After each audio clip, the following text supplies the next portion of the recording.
Hello, everyone, and welcome to episode 3 of the Pathway, the Premier Soccer Leagues Canada show. We're really excited to bring you this episode because when we're recording it, it's actually right around the time that Canada has just beaten Qatar 6-0. We'll touch on that during the show, but also while you're watching the show as well, you'll already know what happened in the last game. So, hey, from the future, we're hoping that it's a good news story there as well. Before we do launch into the show, I just want to acknowledge one of our PSLC partners, which is Major Sports Analysis, also known as MSA.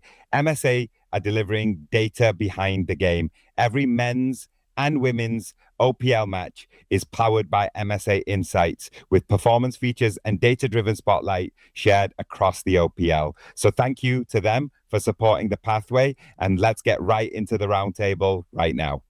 Hello, everyone, and welcome to the Roundtable on the Pathway, episode 3. And look, we are recording this the day after the night before, which was Canada 6, Qatar 0. And understandably, that's what's going to dominate our conversation today, but not a review of the game, but more how it connects with the Premier Soccer Leagues of Canada and also the Pathway, which the show is called. So without further ado, I'll introduce the guests. You've seen them all before already. We've got Nelson, Alf, and Carlisle. I'm going to start with you, Carlisle, because I believe you were at the game. Yeah, I'm recording this from a buddy's living room because I'm couch surfing at the moment out here in Vancouver. I know we're not here to break down the game, and that's probably for the best because depending on the question Aizaz, I think I might just get emotional because holy cow, what an experience to be in that stadium. A fantastic result, acknowledging the situation with Ismail Kone, certainly an asterisk on what was otherwise, an unforgettable experience. And Alf, from your side, watching it yesterday, did you predict anything like that going into it? Certainly, I guess more the result. No, I could never have imagined Canada winning a match, no less a World Cup match, by 6-0. But it was, I think the thing that struck me the most, and some of the players and some of the commentators, I think, expressed this, was the unrelenting, forward movement that we just kept coming in waves. And I don't think Qatar had been prepared for anything of that, of that nature before. And it just, and I've been reading, obviously I've been on social media most of the morning, just looking at comments and references from various other media outlets across the country and around the world. And everyone seems to be, describing how limitless this national team looks. They just seem to have found another dimension, another level. And it's thrilling to watch for someone that has been following Canadian football for, well, let's say close to 35, almost 40 years. It was a tremendous, sense of pride and satisfaction for myself, having seen, the team play and having covered my very first World Cup, 1986 in Mexico. This was quite the element of surprise, but also certainly a great deal of satisfaction. Amazing. So third time's the charm, obviously our third World Cup, and we all watched it somewhere, some people at the game, some people in fan parks, at bars, at home. And Nelson, you were on the move, literally. So tell us about that experience. I mean, watching it from a train coming from Montreal to Ottawa was quite the experience. And what's really beautiful about this World Cup, we see the fan base, we see Canadians start to rally around this squad in 2022, realizing this golden generation that we're a part of. And yesterday, every single passenger either was watching it on their devices or were asking the passengers around them for the scores, for updates. You would chat with the people around you, and they're all wanting to know, what is this golden generation of Canadian footballers doing tonight? What are we doing against Qatar? And the general sense of enthusiasm was contagious across the car that I was in, but also on the train, according to my colleagues on board. If I can jump on, just sorry absolutely. to cut in, Aizaz, but of course. Just a thought on what Alf was touching on too as well. And it feels like we've maybe kind of got a couple generations of people who have followed this Canadian soccer team on the men's side on the show here. And I go back, my first real visceral memory of being a Canadian men's supporter was in the qualifying for the Brazil World Cup. Okay. And obviously that was the one that ended when Honduras 8-1. I remember watching that game on a tiny little laptop that I'd take notes in when I was in university and being crushed. And to go from that memory to last night standing in the stadium shouting, 5 is not enough, like at a World Cup game. I don't have words. It's incredible. Yeah. Well, I'm going to stick with you, Carlisle, because the question I had is, the players are making us dream right now. The team, the squad is making us dream, the coaching too. But when you actually watch Canada perform like they did last night on the biggest stage, just being really practical for a second, does it feel like to you that we're starting to see the results of years of investing in Canadian player development? Without question. They played them off the field. I was, I'm sure everybody has the group chats going on. I've got a bunch of buddies who were watching the game, and the thought that I came back to is, I don't think I've ever been to a live football match and seen another, like, two sides where one of them didn't even sniff the idea of a threat. Like Qatar, the shot attempts were, I think, 32-2, and neither of those shots were on target for Qatar.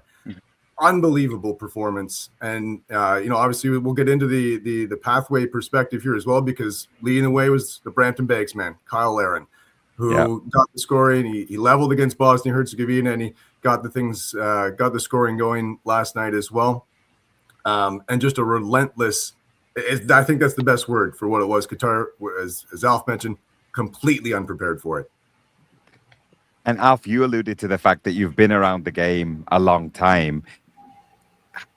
And so you'll have seen pathways evolve and, sometimes dead ends and going the long way around. From your perspective, this is surely the strongest evidence that Canadian development systems are fully now moving in the right direction, and it's onwards and upwards from here. Oh, there's no question about that. I think I was just reviewing the pathways for many of the players, if I'm not mistaken. I think there's 13 of the 26 have come through the Ontario Premier League or the Quebec Premier League system, and it just reinforces the fact that this is what is required for players to be able to move to the next level, to be able to elevate their performances. I remember there were times when it was commonplace to see Canadian players with the description unattached next to their name, because they simply could not find a professional club to play for. And yet they were representing Canada at the international stage. I mean, just give that a thought for a moment. It's not fathomable at the moment, considering where these players are playing at the moment. And if we take a look at some of the players that have graduated from the OPL, Alistair Johnston is at Celtic. Kyle Larin is with Southampton, who just missed going up to the Premier League.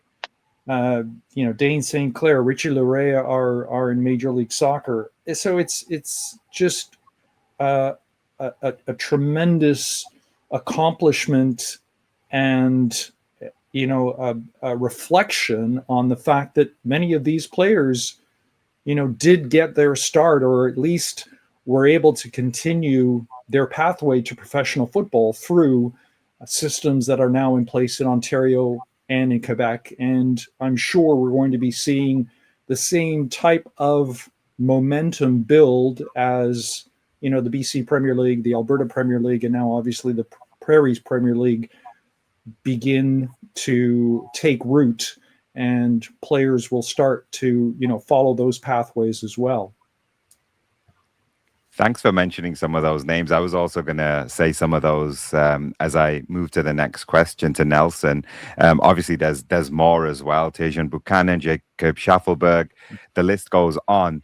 Nelson, for the young players currently playing in the leagues that are just, say, one cycle behind some of the younger folks here, how important is it now to see these folks and point to them and say, they were once where I am now, and recently as well? Last time I was on this panel with you three, we talked about Canada's cultural mosaic, and we talked about the different stories that make up this country and now make up our footballing talent. And far too often, because of that gap that once was, so many of those stories, so many of those players, so many of those talents were falling through the cracks. So now we see these players, someone like Waterman, who has CPL experience, our first CPLer making the World Cup. We knew it was going to happen eventually, but it finally happened in 2026. They're seeing this pathway.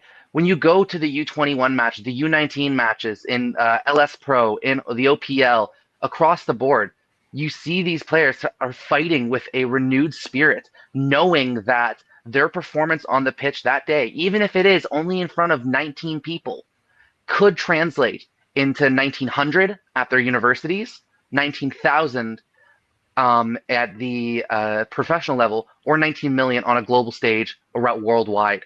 It's so important to have this. And I was at the Thunder Bay Chill home opener a few weeks ago, talking with the players about the importance of a new project like the PPL. And in their faces, in their voices, in their performances, you know how much this means. You know that they can see this as a future, as a career, as a possibility finally. Absolutely. Carlisle, I want to touch a bit beyond the individual players, even though, yes, we're recording this the day after and it's their moment. But beyond the individual success stories, what does this now mean for the broader Canada ecosystem, from where these pathways are forming to make the national team roster? Like, are we talking credibility, attracting more players, attracting more investment? Like, how does yesterday and the system overall just continue to evolve from here? The thing that comes to mind, the a little bit, Nelson was kind of touching on this as well, about the word belief. It's an intangible word that has no way to measure in any quantifiable way, but it's something you can feel. And that's the word that I kept coming back to yesterday, when you got 50,000 plus. I would say I was up with the hardcores. I was fortunate to get one of the those cheap $90 tickets that were through the Voyageurs. So I was quite fortunate to be up there at that price. Not gonna lie, but also just with that crowd of individuals, because it was most people just got one ticket to that game if you're in that section.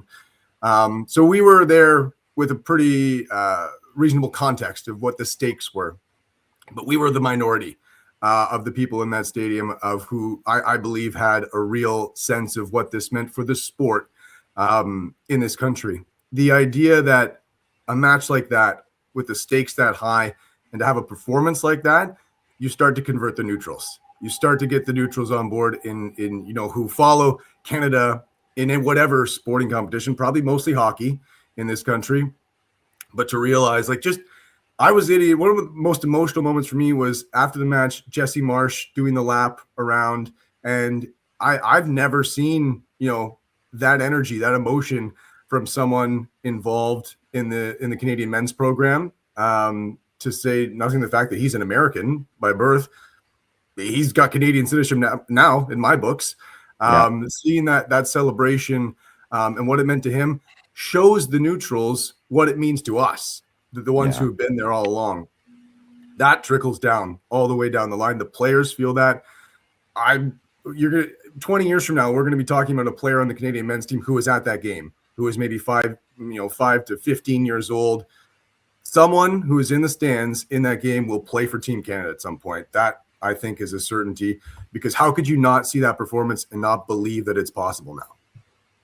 If I can jump in here for a second, because you touch on a really important part of Jesse Marsh's enthusiasm, Carlisle, and that's someone who really believes in this project. And I'm not even just talking about the national team. I'm talking about every single level of the Canadian soccer pyramid. He is involved at every step. He's following the leagues. He's following the players. He knows how important this is in building a true culture. And no shade at all to his predecessors, but Marsh is putting in the work, putting in the effort, and is developing a love for this country and this country's game in a way that, I mean, many people are surprised and many Americans are mad at, as he is American. And it's beautiful and it's really inspiring, that confidence in this program. Alf, you keep your ear to the street now. When you're looking around the leagues at the moment, do you think that there's another generation of players that will continue this through? And if so, give us some names. Give us some names that you've got your eye on. I know you're a keen watcher of the youth talent developing in this country. I have no doubt that another strong generation of players will pursue this current generation. And really, you just you have to simply look at the level of talent that is currently competing at the Ontario Premier League level. I had the good fortune of doing a match the other day that happened to be the Borough FC. It was an OPL 2 match. The Borough FC hosting the match against Inter Toronto, who we know obviously is a CPL club that is now established roots in the Ontario Premier League with a number of teams that act as feeder teams to the main club.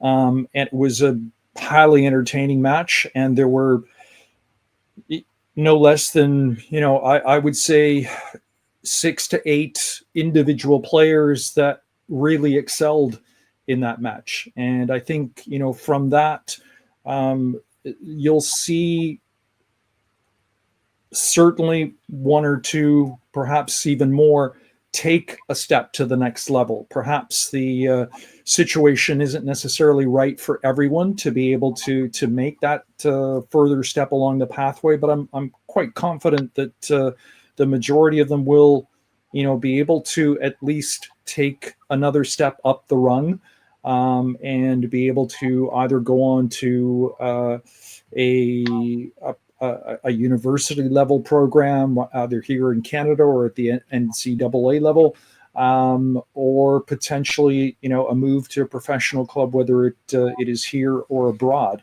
The level, the talent level is exceptional. It really is. That is something that that I discovered when I first started covering the Canadian Premier League back in 2021 as a play-by-play commentator, and now being exposed over the past couple of seasons to Ontario Premier League matches, I have no doubt that there will be a progression and a rather rapid progression in terms of player development through both the Ontario and Quebec systems that have been entrenched, but I'm excited to see what will develop out of BC and Alberta very soon. Amazing. So, last question for you all, and it is going to be about the World Cup. By the time this show goes out, our viewers will have we'll know what the result is of our final group game. But I want to get a couple of predictions from you folks. So firstly, what's the score going to be against Switzerland? Do we top the group? And how far do we go? To all three of you. And I'll start with Nelson. I mean, just based on the goal differential alone and Switzerland's performance against Qatar and then against Bosnia, I truly believe that it will be a draw between the two of them, and Canada will top it. I'm going to guess. I'm going to say 2-2. And how far do we go? Oof. Let's be hopeful. Let's say the second round. So round of 16. Yeah. Okay. Carlisle?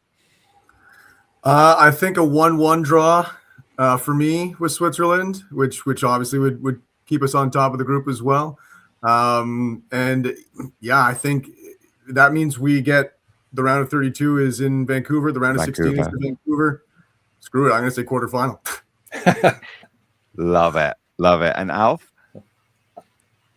Look, I completely agree. I mean, I think this match is Canada's to have, and I'm not overly concerned as to what Switzerland brings to the table, because I think this Canadian team can overcome any adversary at this point of the tournament. And if we go through with the tie, great. I actually, I would think that their ambition would be to win the match and win it with authority. And I think they will. I think they will. I think they can win the match outright. I wasn't terribly impressed with the Swiss, at least through the first 60 minutes. I didn't see anything. I didn't see the match after the hydration break in the second half, because I was making my way to a watch party. But I really think we can overcome the Swiss, win the group outright. As Carlisle said, we're going to stay in Vancouver. No travel. Rest and recovery will be significant, and I think we can reach the round of 16 also. You had me thinking going to the semifinal there. Yeah, let's not get our hopes up too high. Yeah, reasonable. Yeah. You never know. You never know. Awesome. Well, thank you all. Looking forward to getting back together in a couple of weeks to not just talk the next steps in pathway, but also simultaneously just see just how far Canada did get. But otherwise, for now, thank you. Enjoy today. Obviously, it's a day of celebration for anyone who loves football, soccer in our country.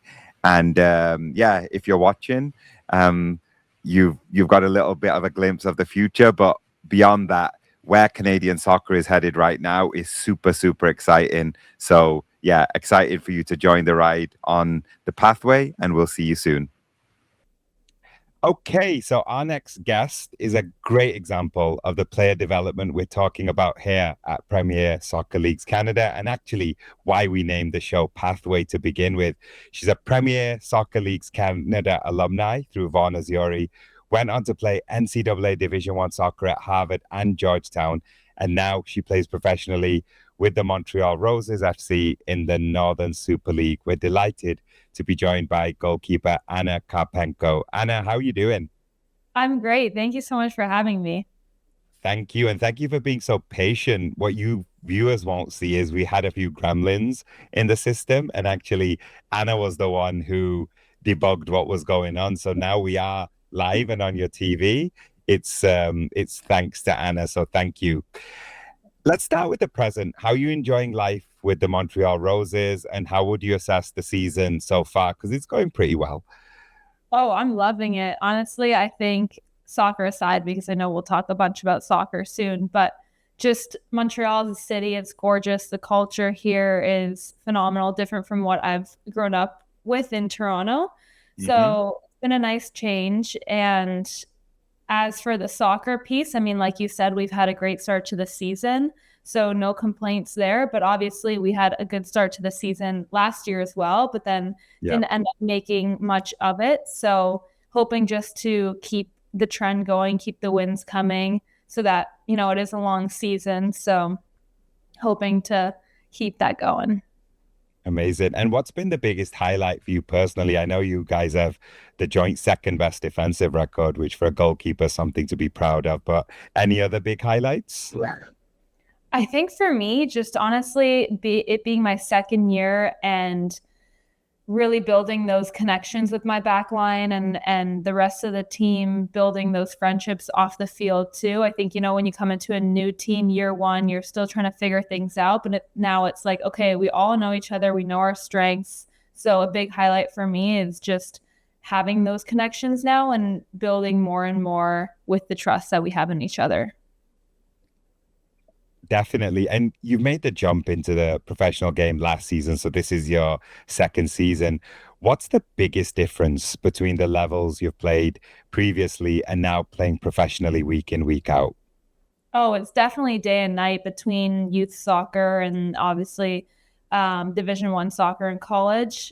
I think it's something that I didn't necessarily realize was going to be as big of a jump as it was. But definitely going into year one of pro soccer last year, it's not like, you have one or two stars on each team. Now it's like, okay, everyone, the average kind of skill level and talent is just much higher, which is also awesome to see in a brand new league of majority Canadians.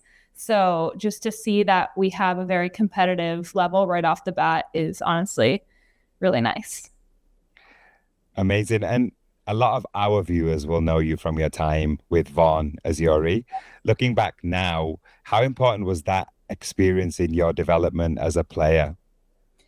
I think it was huge, especially for people in situations like me who had to go away from home, away from Canada and go and play in the US, because who knows who's watching, over there in a different country. But to be able to come home in the summers for a couple months and play on, home soil, make those connections, and also just continue to grow in off season was super important to get me where I need to be today. Now you're playing for the Roses, so it's time to give some flowers. Are there any coaches or teammates from that period that still influence you today? Back from Vaughan Azzurri? Yeah.